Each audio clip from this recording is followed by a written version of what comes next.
I will be painting a couple of floral patterns and share with you some art thoughts and tips in the process. I attended an online masterclass on patterns 2 days ago and drawn my own thing while listening to theory. Teacher was awesome Paulina Osho Patterns. Check her Instagram, she's a pattern magician.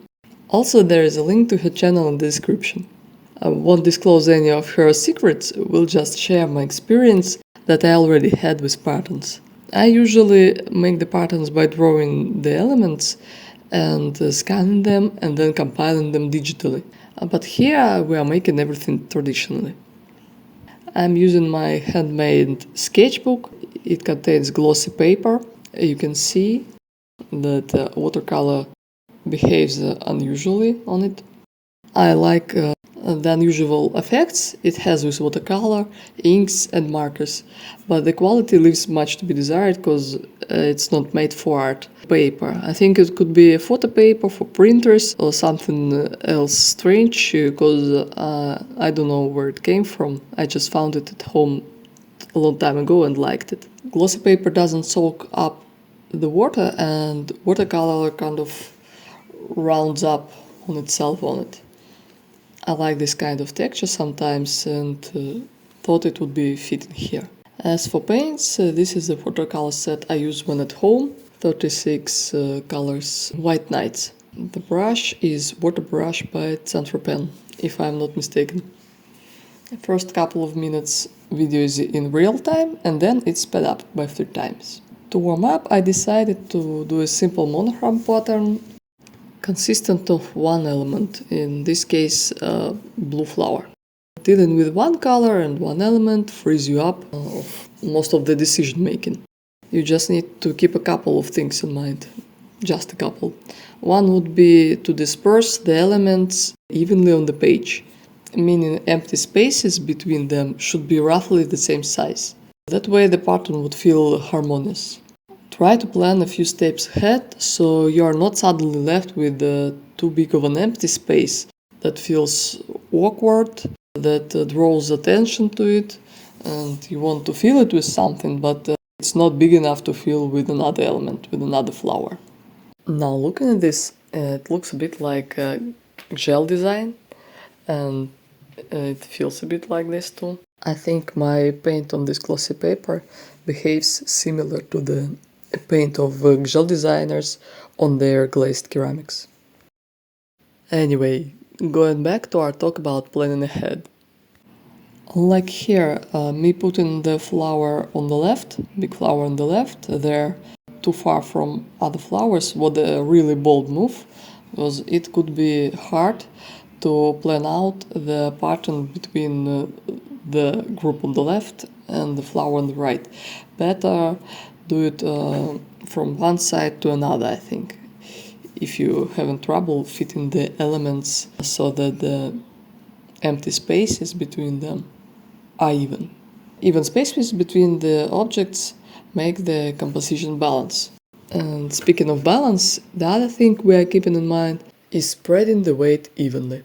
Like, do not group all big flowers on the left and all the smaller ones on the right, unless it's intentional and you could make a cool gradient pattern that way. But see how I'm placing the different sizes here. So couple big flowers on the left, kind of bigger flower in the middle, another 2 big flowers on the right. Others are intermix of smaller flowers. I maybe could even spread it more evenly, like on the top in the middle there could be another big flower. Yeah, I'm seeing it now. Also check your values. A little variety in those could be interesting, but I prefer that there aren't any object much paler than the others. It would be much harder to balance the composition then. Bigger pale flower could feel like less weight than smaller darker one. And that's just too much parameters to juggle for a quick and easy composition that we are having here. To make composition more fun, I add variety in form, size and rotation, meaning all the flowers are a bit different. Notice how I do not even try to copy each one of them, just trying to keep it the same species, recognizable. I'm thinking of them as a poppies in my head, but there are some fantasy flower easy to paint from my head, to be honest. Also, they're quite different in size. One could be 4 times bigger than the other. You can choose yourself the variety of the sizes. Having a big variety helps to fit pieces better, but there could be even not much variety at all, but the composition would be less playful. And I try to keep the balance in rotational, so that way a pattern doesn't have any particular side, it looks better form. That kind of pattern is called non-directional. There are also directional, multi-directional, and many two-directional, many other kinds of patterns. I quite intentionally put cut-off elements at the border to give the sense of continuing on well beyond the borders of my sketchbook. You can skip this step, then your pattern will have more of a collection of objects fit into it, which is also cool. Maybe try to draw all the whole elements first, see how the composition feels to you, and add the cut-off elements if it feels awkward later. Finishing with this one, I think it came out just perfect, even though there is not much going on here. The only thing left here before the next spread is to mark the date. Going to the next one, I want it to be much more complex. I want to try dark background, 4 colors, 3 different types of elements, and more details inside of each element. Jumping a little bit forward, I ran into a lot of mistakes because of this. So maybe when you are trying it, do not go on a second level with everything at once.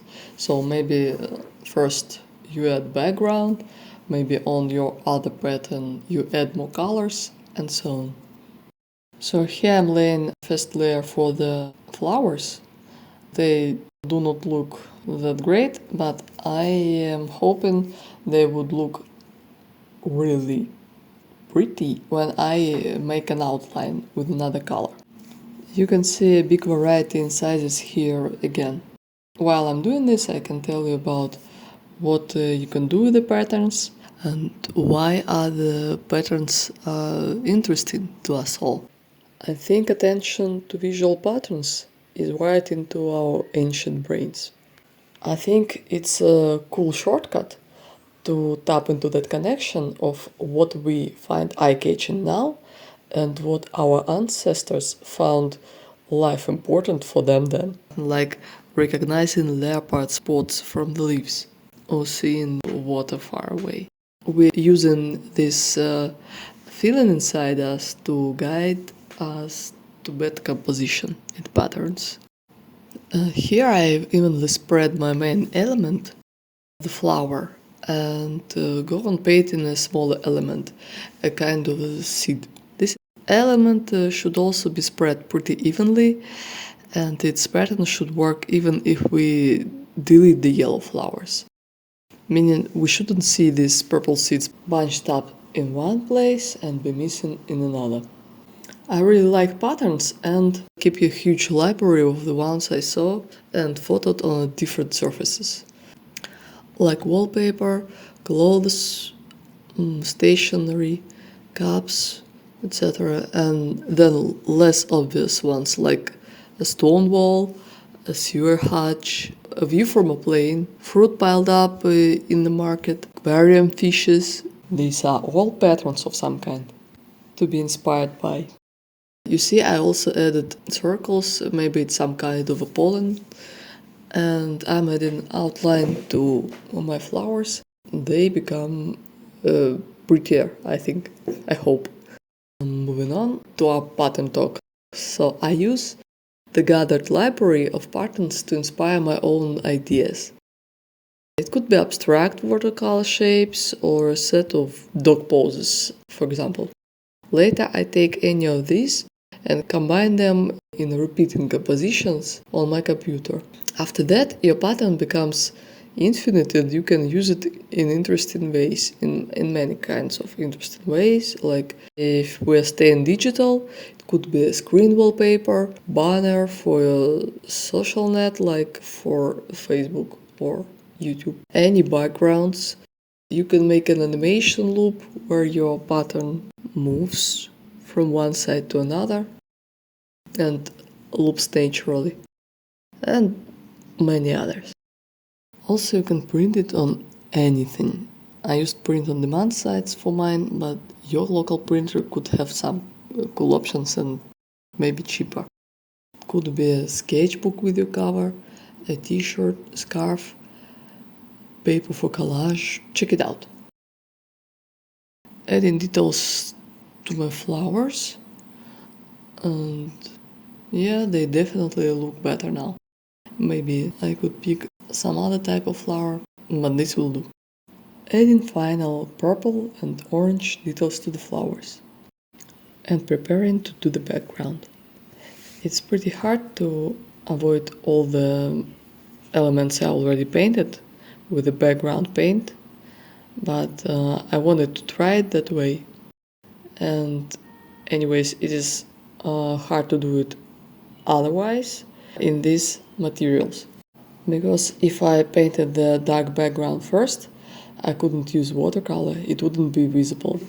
It takes a lot of time, and I'm not sure if I would do it again with these materials. So the paper, this glossy paper, for some reason dries up pretty quickly. Watercolor doesn't blend well, and you see all the strokes I make with the background color. Looks ragged, not tidy enough as I would want it to. I didn't take enough time to think this pattern through beforehand, and I didn't do any tests, so I noted things I would like to correct. Maybe I would correct them in this pattern later, or maybe I would leave it be and think better on my next pattern and not make these mistakes. Background could be darker. It should be darker. I imagined it darker. And now you can notice that value of the background and value of the seeds is pretty similar, even if the color is different. In black and white, they would be almost indistinguishable. And overall, I wanted to see more contrast in this pattern. Filling this blue background takes too much time, so on the left side I decided to try something else. To make these light flowers work with a white background, I'm giving them a black outline. Now looking at it, I would probably make the outline thicker, and maybe I just will a bit later. Even with all the mistakes I mentioned, I like all of the three results and I like the process. This project is done. Let's move on to another one in this video.